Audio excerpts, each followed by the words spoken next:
So hello, welcome back to another Biker Barker video. So as you can tell, we have got the Specialised S-Works out. Here we have the front wheel, which I've taken off of camera because look, they're punctured.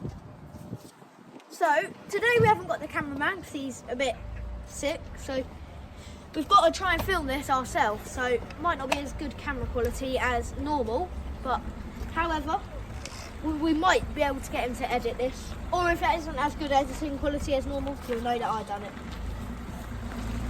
So first of all, we're going to get the rim off of the tyre, which I've just done. I'm not sure how much of that you could see, because obviously, as I said, we haven't got the cameraman to move the camera around. So I've got to do it myself, which means I've got to keep coming to the camera. They're like shimmying it around. It's actually quite difficult.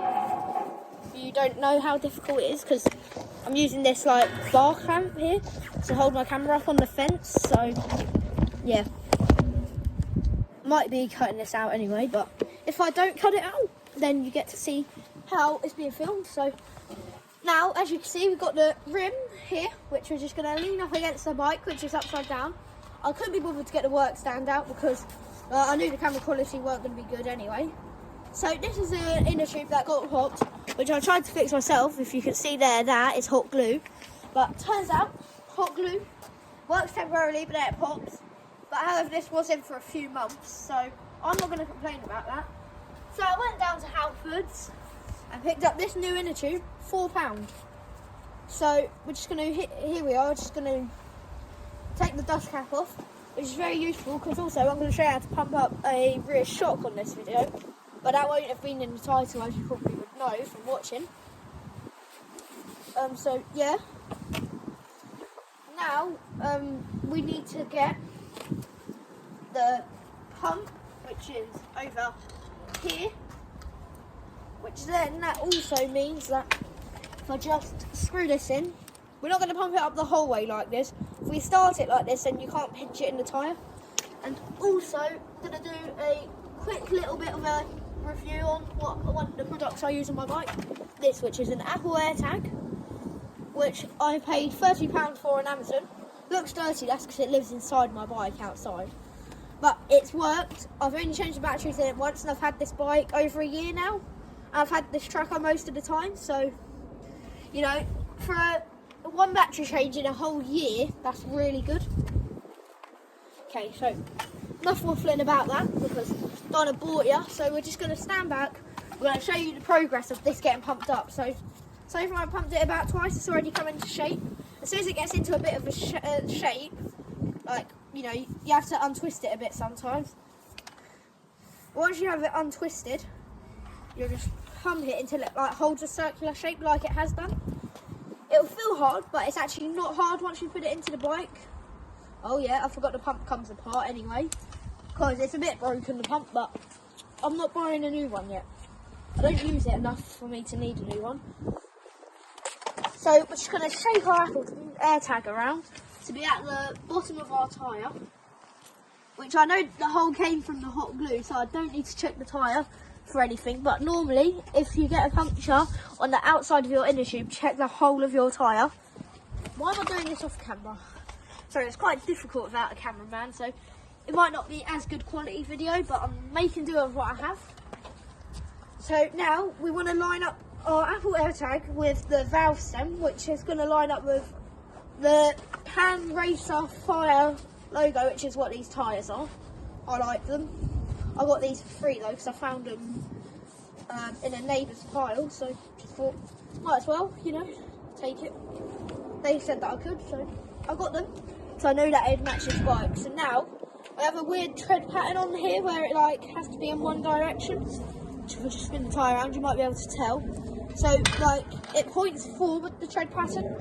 So if you think, if that's, so for me, this is the right way around. So this is like what it'd be looking like from the front of the bike. So I know the disc brake here goes on the left. So we just need to find the valve hole on the tyre. Then we move back again because we're moving too close to the camera again. Which, you know, the last video was when I was with the cameraman. which was fixing his bike, I believe. Well, except for the short videos, but them ones I mainly do by myself. He went with me for the first one, which is also like any shorts that I post on this channel. I'm going to try and post on my TikTok as well, just because, you know what I mean, they're similar, aren't they? Usually shorts on TikTok. And this is struggling to get through. Sometimes you might have to push it a bit to get the valve stem through, but if you can get it through, brilliant. If not, it's going to annoy you. Which means that you can't actually start getting your tyre on until the valve stem's through. There, it's coming through now.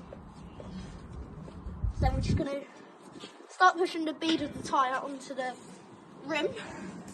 Then we flip it over. We do the same thing all the way around. I'm only using one glove for this because I know that it would rip on my right hand, because that's the one that I'm using to push the tyre around. But, you know, because there's no point in wasting a whole pair of gloves, is there, really? So I thought, well, if I only use one, it's not going to get ripped, so then I have an even amount still. So I'm not wasting gloves on, like, stuff that I know it's going to get ripped on. Because, like, getting gloves ripping, like, if you're doing something really messy, then you should change them every time, like if you're working with grease or fluids or something.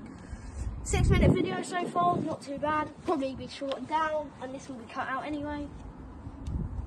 Okay, so now we're just going to see. This is my Presta to Schrader adapter, which then screws into my Schrader to Presta and a Presta to Schrader, which is the different types of valves, because my pump's a bit broken, so it only really wedges in this adapter, the golden one, which I have to screw this in to use it on normal valves.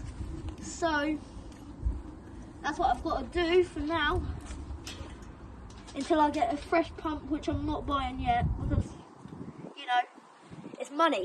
Which money, I don't really want to spend too much on this, because I don't use the pump enough. You know what I mean? It works with what I have, so there's no point in buying a new one, is there? So, but although the gauge doesn't work very well when it's like this, so I'm just going to stand here pumping with the tyre balancing on my leg for now. Doesn't bother me because these are black trousers, so, you know, it won't show up too much. But like, trying to get this to seat in there, that popped in. Sometimes you have to get a push around some parts just to, you know, seat it onto the rim a bit more. Then it like pushes it out with the air, so then it holds it in place, like wedges it in. But you know, there'll be some editing going on with this video anyway. Anyway, I'm probably going to get it sped up for this part just while I'm pumping. Out for there. Now it's fine. So I'm just going to pick this back up. I'm just going to pump it. So now that we're slowing down a bit because we're near the end of pumping. Do you know what I mean? You don't need it hard, you just need it to work. You know what I mean? You don't want it too hard, because then if you hit a curb too hard with it, you know, you're just going to send your tyre bang, which I've done before on the way home from school. To end up pushing my bike home. Never want to do that again. But yeah, now we're just going to, hopefully this wheel is the right way around, which means that if I just slide it in between the caliper, the brake disc goes in between, just tighten this quick release up, because these are quick release wheels, which most of my bikes have, except for my BMX, which you'll know, because that's not what BMXs have. But yeah, that concludes this video. Thank you for watching. But yeah, it's a good video. Cheers. See ya.